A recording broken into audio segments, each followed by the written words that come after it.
Budget अधिवेशनामध्ये सरकारने कर्जमाफीची घोषणा केली. अजूनपर्यंत कर्जमाफी झालेली नाही.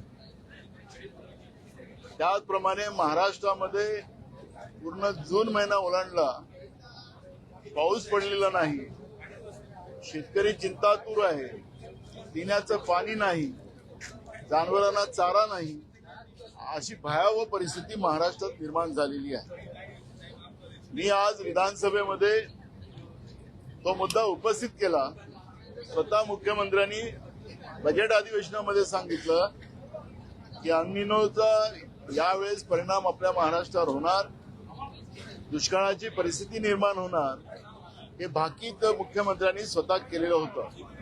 त्याचाच आधार घेऊन मी विधानसभेत तेच सांगत होतो की मग तुम्ही जे तलाव होते, डॅम होतं, नद्या होत्या, छोटे नाले होते, त्यांना वेळेवर पाणी थांबवलं असतं आणि ते पाणी आता भरलं असतं तर पिण्याच्या पाण्याचा महत्वपूर्ण प्रश्न आपल्याला सोडवता आला असता. पण सरकार आमदार तोडायला लागलेत, खासदार तोडायला लागलेत, भ्रष्टाचार करायला लागलं. 55% कमिशन मध्ये हे सरकार गेलेलं आहे. आणि अशा या परिस्थितीमध्ये महाराष्ट्रातली जनता आणि शेतकरी हे दोघंही अडचणीत आलेले आहेत. म्हणजे मी त्या दिवशी म्हणालो की जेव्हा देवाभाऊच्या हातात होतं, देवाभाऊनी हे सगळं पाणी थांबवण्याची वेळ होती, तर देवाभाऊनी ती संधी गमावली. आता देवाच्याच हातात गेलेलं आहे.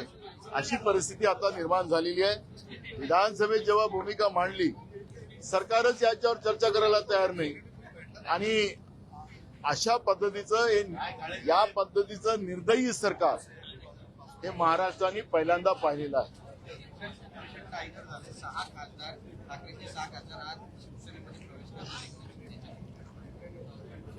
काल स्वतः मुख्यमंत्र्यांनी या विषयावर सांगितलं की ऑपरेशन टायगर आमचं सक्सेस झालं. मला असं वाटतं की शाहू फुले आंबेडकरांच्या महाराष्ट्रामध्ये लोकशाहीची हत्या करायची आणि त्याचं समर्थन करायचं हे महाराष्ट्राचं दुर्दैव आहे. आज त्याला समजतात की आम्ही सक्सेस झालो, आता पुन्हा आमदार तोडू, महानगरपालिकेचे सदस्य तोडू. या सध्या सत्तेचा जो हाव यांना जे निर्माण झालेली आहे आणि लोकशाहीचा खून करण्याची जी सवय या लोकांना पडलेली आहे, त्याचे परिणाम यांना भोगावं लागणार आहे. आपण पाहिलं या महायुतीमध्ये आजच निकाल जे आले विधान परिषदेचे, त्या विधान परिषदेमध्ये नाशिकच्या जागेमध्ये शिंदेच्या सेनेला बीजेपीनं मागून खंजीर खुपसलं. 2029 पर्यंत भाजपचा जो अलायन्स आता महाराष्ट्रामध्ये आपल्याला पाहायला मिळते, ज्याला महायुती आपण म्हणता, यांची हालत ते किती खराब करतील त्याचा अंदाज आपल्याला पाहायला मिळणार आहे. साताऱ्याचं एक पहिलं उदाहरण आपण पाहिलं. पोलिसांच्या मदतीनं 2 जिल्हा परिषद सदस्य घेऊन पळाले.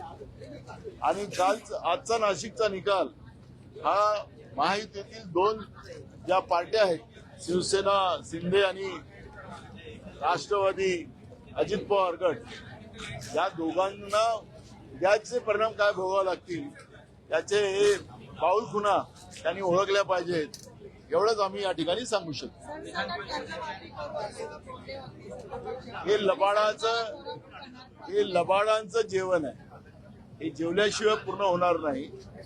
आणि फडणवीस मुख्यमंत्री राज्याचे हे असंच घोषणा देऊ देऊ आपला वेळ पास करतील.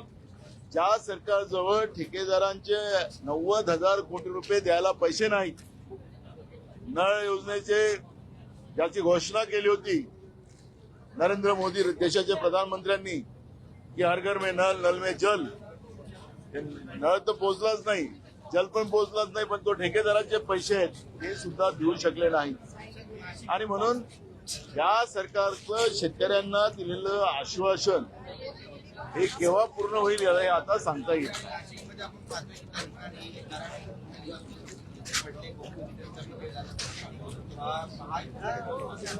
मी सांगितलं मगाशी की या 2029 पर्यंत 2 घटना झाल्या शिंदे सेनेबरोबर.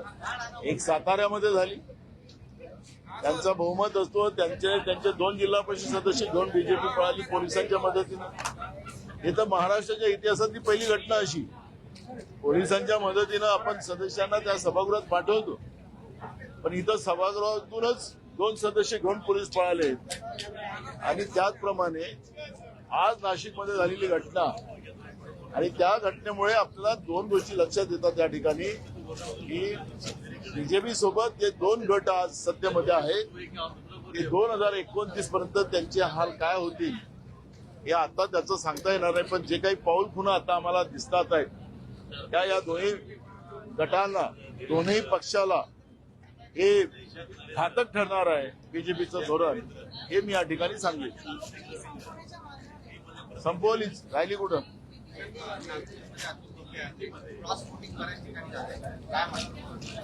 भंडारा गोंदियात क्रॉस वोटिंग झाली. तिथं बीजेपीची मतं फुटली, सांगलीमध्ये बीजेपीची मतं फुटली. त्यामुळे हे जे काही आहे, हे जे काही पेरलेलं आहे बीजेपीनं महाराष्ट्रामध्ये, ते आता त्यांच्याच अंगावर येण्याची सुरुवात झालेली आहे. थँक्यू.